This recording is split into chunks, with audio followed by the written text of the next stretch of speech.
There is a lesson that I used to do with my first graders and kindergartners when I was an art teacher. When I was trying to teach the value of contour lines versus like straight lines, we would draw an outline around our hand, kind of like I did here.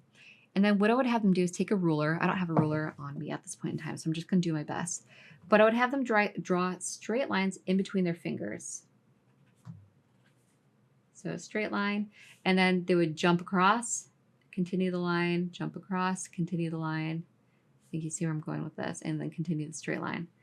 And then in between, they had to pick either like an arch going up and over, or like down and up. Okay. And once you choose it, then you have to do it all the way down. Okay. So then as you start to see, as you progress, when you connect the lines, when you create the bridge that goes across, you're creating this contour line that gives it, that makes it look three-dimensional, right? The power of contour lines is insane. And I see a lot of portrait painters, new portrait painters, not utilize their brush strokes to be curved in areas of the face that are actually curved. When you use this brush stroke in areas that have that form, it just makes everything fall into place a little bit more. So how could I use this even if I were creating highlights, midtones, and shadows? So like the second part of this lesson with my students was we would take pastels, whether it's like colored pastels or chalk pastels, and just to get an idea of like, what if there was light from above, like a sunlight coming above, coming down? What would that look like? How can we create form by creating highlights, midtones, and shadows? And what we would do is anywhere right here, I would just have them make that really dark around like the outside, just for the sake of this, because they're super young. It doesn't have to be totally accurate, but we'll make that our darkest spot right here. But then what we do is work really, really hard to create a gradient, or rather a transition, where the lightest part is going to be at the top here of the hump. And then it's going to gradually transition into the dark area. So how that would look is as we go up, it's going to get lighter. We're going to go around and it's going to get darker again.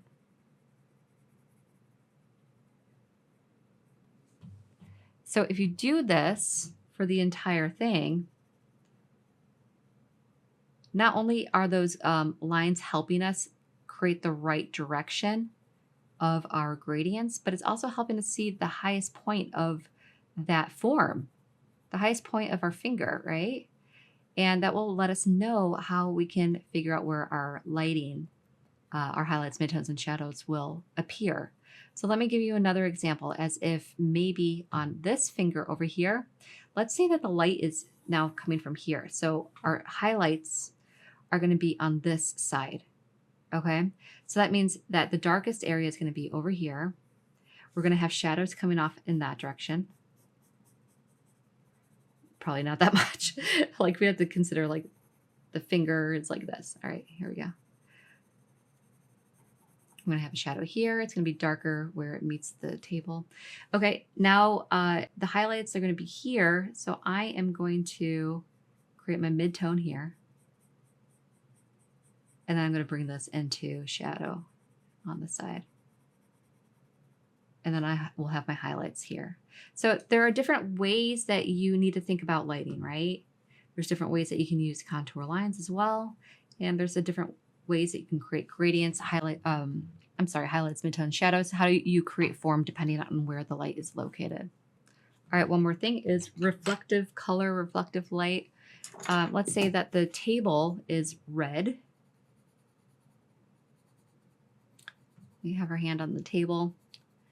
If the light is shining on the table, it's going to actually reflect a little bit of that color up onto the surface that you have. Now, our hands are not white, so we're not going to get like this paper is white. Our hands are pigmented. They already have colors, and it's not going to create the same effect. But this happens a lot when you notice, like in portrait number 1, our model has this very vibrant greenish, like highlighter yellow shirt. And we're getting reflective color up on her chin. We want to think about the reflective color bouncing up onto our model, our subjects as well. When I am working on my transfer drawing with my hatch marks, so we were talking about Hatch marks that are close together look darker. And when you move your hatch marks apart a little bit more, they look lighter in value. You can also make your hatch marks super dark by cross hatching. But what if we did something similar with our contour lines? So say we're trying to mimic this one where we have our lightest value over here and our darkest value over here, but we only had this pen to create highlights, midtones, and shadows. How would we do that?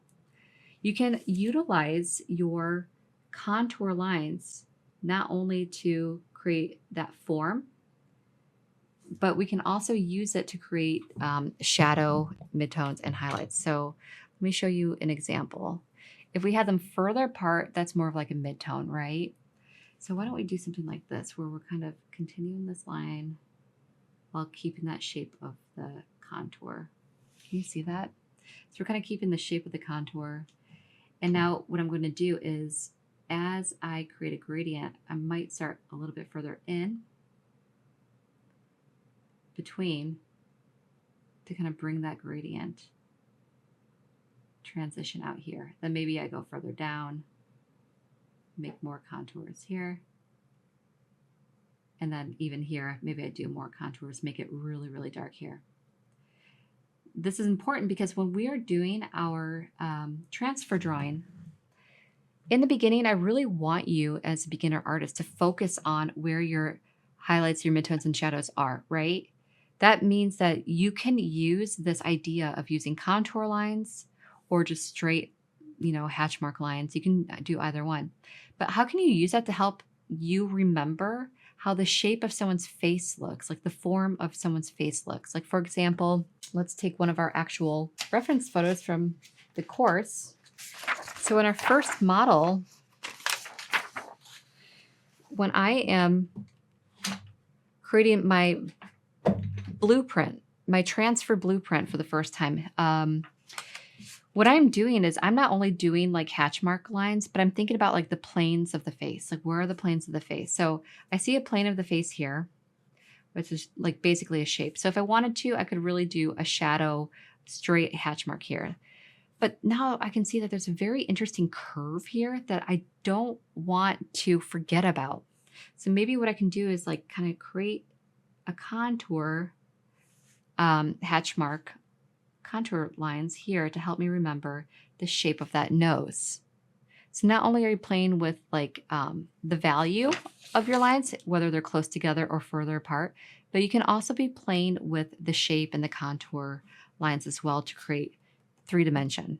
So when you're building out your transfer drawing, that's something to think about because she has curly hair too. So you might even want to think about in which direction is that hair curling? Is it curling like in this direction, or is the hair curling in that direction? Okay, these are all things that can help you later on with your highlights, your midtones, and your shadows, okay?